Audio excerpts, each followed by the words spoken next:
Welcome back to Miles Reads. I'm Miles.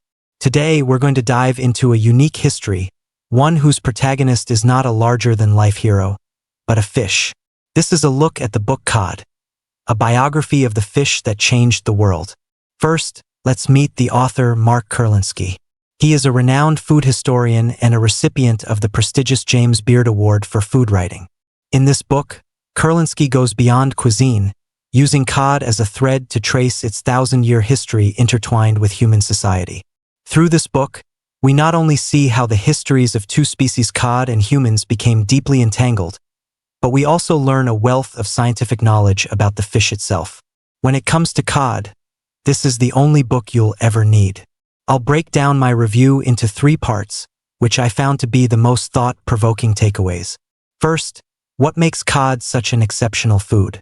For Westerners, it possesses 7 unparalleled advantages. Second, how did humans catch cod? In short, it's a history of rapid technological evolution for humans while the cod stood still, ultimately leaving it defenseless. As a result, by the 20th century, the cod's very survival was in jeopardy. Third, the struggle over cod resources led to 3 conflicts between Iceland and the United Kingdom, which came to be known as the Cod Wars. Now, let's begin with part 1. Cod, a perfect food gifted by nature. First, we need to define cod. The term is quite broad, a concept known in biology as having one name for many species, much like how we say apple to refer to a wide variety of cultivars. The cod in this book refers to fish belonging to the biological order Gadiformes. For comparison, humans belong to the order Primates. The Gadiformes family includes over 200 species of fish, and to our palate, they taste largely the same. For example, the fish in a KFC cod sandwich is Alaska pollock from the North Pacific. The pollock beloved in Korea is, scientifically, also Alaska pollock. The frozen cod fillets you buy at the supermarket might come from different brands and be different species, but they all belong to the Gadiformes order. On a side note, news has exposed some vendors for passing off a fish called oilfish as cod, which is unacceptable. Oilfish do not belong to the Gadiformes order, they are from a completely different biological order. Once you cross the order line in taxonomy, the texture and nutritional value become vastly different. The Gadiformes order is truly blessed by nature. All fish within this order share a series of major advantages that make them an ideal food for Western cultures. I'll walk you through these 7 benefits one by one. First, it's high in protein and low in fat. Cod flesh has a fat content of only about 3%, while its protein content is as high as 18%, far exceeding that of ordinary fish. The white, fragrant, and soft cod meat we see is almost pure protein. Second, it has a massive size. The largest cod can grow up to 1.8 meters, nearly 6 feet long, the height of an adult man. It's all meat, a veritable protein log.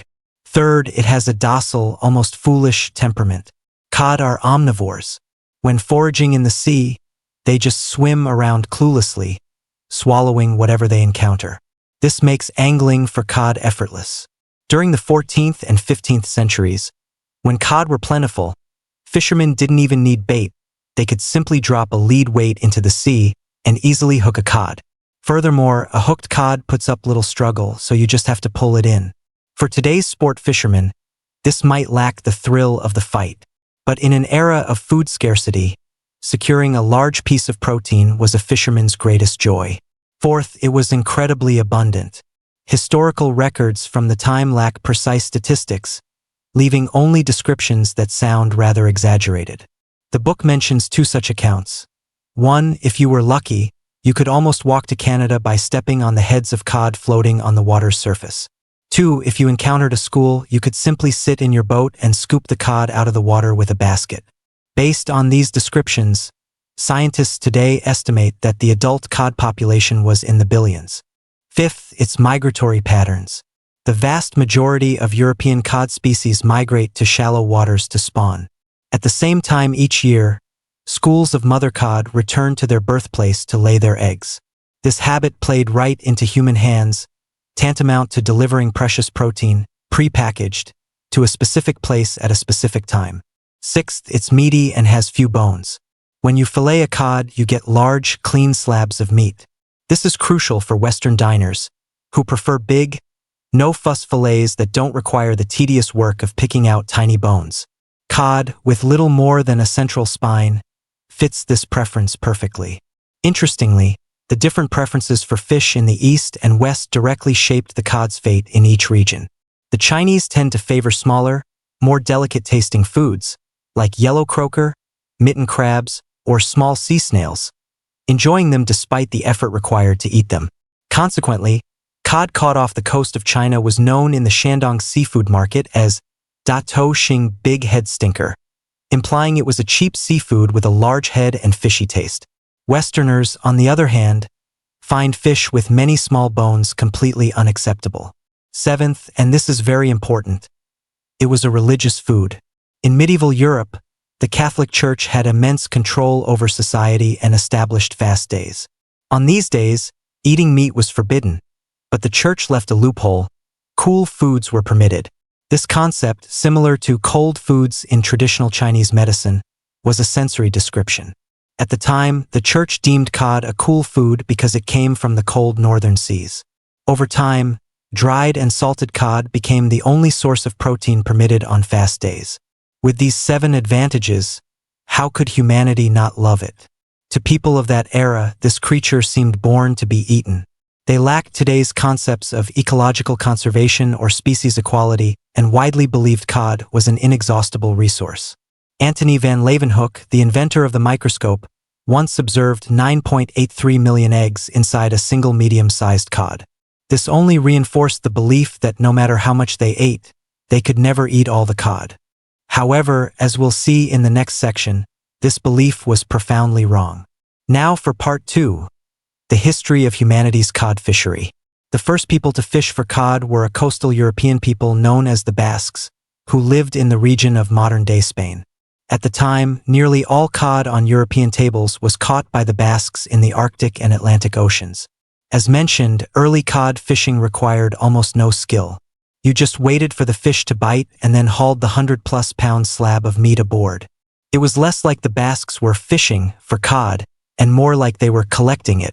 Other European peoples looked on with envy, watching the Basques return with full holds after every voyage. Their primary concern wasn't fishing technique, but where is the cod?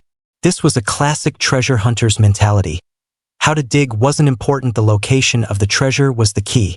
There were even legends of an island in the middle of the Atlantic called High Brazil, surrounded by cod, whose location was a closely guarded Basque secret. In reality, many parts of the North Atlantic and Arctic Oceans were teeming with cod at the time. This was the first stage of cod fishing, involving only a few coastal peoples, and it lasted until about the 15th century. In the second stage, a host of European nations joined the fishing fleets. The Vikings, British, and others from what is now Iceland, Sweden, and Norway threw themselves into the industry, rapidly forming a sophisticated cod supply chain. We can call this the golden age of plenty. As the human species rose, it went through an invincible period, conquering nearly any creature and adding it to its diet. This stage was magnificent, like the Garden of Eden described in the Bible, filled with an endless supply of fish, meat, and fruit. As long as the cod stocks were sufficient, the cod industry swelled like an inflating balloon. The book gives 2 examples that show just how deeply the cod industry permeated people's lives. First, in the English of the time, if not otherwise specified, the word fish was understood to mean cod. This shows its central role in daily life.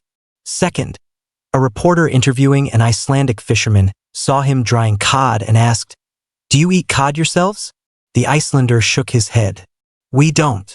When the reporter asked why, the fisherman replied with characteristic Nordic calm, "I don't eat money." In their eyes, cod had become hard currency.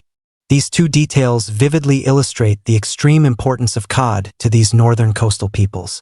Yet, even this large-scale fishing didn't deal a devastating blow to the cod population. The real turning point was the Industrial Revolution. Before this, fishing vessels were mostly powered by sail with limited strength. Nets were also mostly stationary, like single-cast throw nets or gill nets that acted like underwater fences to intercept fish, while deadly gill nets were confined to a fixed area. After the Industrial Revolution, the advent of the steam-powered ship made a far more destructive tool possible: the trawl net. A trawl is a massive net that is sunk to the seabed and dragged forward by a powerful boat. It moves across a vast area, scraping the ocean floor like a carpet and swallowing everything in its path. Environmentalists have captured horrifying underwater footage of trawling. The weighted rollers at the bottom of the net press against the seafloor, essentially clear-cutting it, crushing and sweeping up fish, shrimp, coral reefs, and mollusks. Wherever it passes, the marine ecosystem is leveled, turned into a silent, barren desert.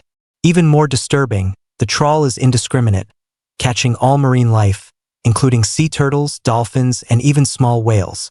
Once inside the net, the immense pressure suffocates every creature to death. When the net is hauled up, what spills onto the deck is a mashed slurry of marine life. Workers simply shovel the carcasses of non-target species back into the sea, attracting huge flocks of circling, squabbling seabirds. The entire ship operates like a harvesting machine from hell. We have to ask, why would humans invent such a brutal fishing method?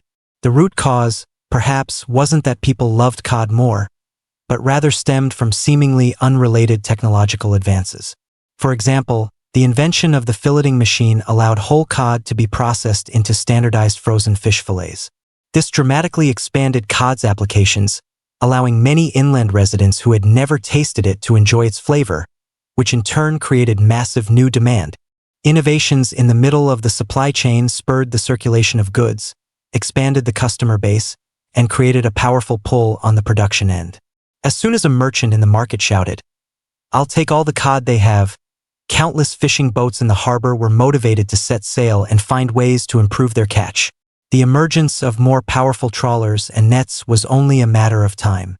It can be said that the Industrial Revolution didn't just bring a specific new hook or net, but a fully operational economic system that required vast resources to sustain it. It was this system that truly devastated the cod as a species. Around 1900, the United Kingdom, then the largest fishing nation, finally admitted that humans had overfished the cod, and its numbers began to plummet. It went from being considered an inexhaustible resource to a scarce commodity. That concludes the second part. Next, we will discuss the 3 Cod Wars that erupted between Iceland and the UK over the dwindling cod stocks. This so-called war, which resulted in almost no casualties, profoundly changed international maritime law. It began with Iceland's independence in 1944. At the time, Iceland's economy was almost entirely dependent on fishing, specifically catching cod. However, under international law at the time, the oceans belonged to all of humanity. This led to a sight that constantly angered Icelanders: British and German fishing boats brazenly catching their cod right off their own coastline. For a newly independent nation, national pride was extremely strong. In 1950, Iceland unilaterally declared a 12-mile fishing exclusion zone off its coast, banning foreign vessels. Today, this seems like a reasonable demand, but at the time, it was seen as an act of hubris. To defend its cod, Iceland dispatched its Navy 7 coastal patrol boats equipped with just a single cannon each and crewed entirely by fishermen and began driving away foreign fishing boats. The Icelanders were resolute and their strategy was clever. They avoided direct confrontation with the British Royal Navy and instead targeted lone, unarmed British and German fishing boats. Britain, naturally, would not back down and sent the actual Royal Navy to escort its fleet. This was the same Navy that had just fought World War II. The disparity in power was immense. But no matter how strong the Royal Navy was, it could only form a protective circle around a small area for the fishing boats to work in. Trawling requires moving over large areas, so this drastically reduced efficiency. Combined with the high cost of a naval escort, it was a money-losing venture. The Icelanders, meanwhile, employed guerrilla tactics, disappearing when the British Navy appeared and popping back up to harass the boats as soon as it left. With the two sides at a stalemate, the ever-pragmatic British eventually chose to negotiate. After lengthy talks in 1961, Britain recognized Iceland's 12-mile exclusive economic zone. The First Cod War was a complete victory for Iceland.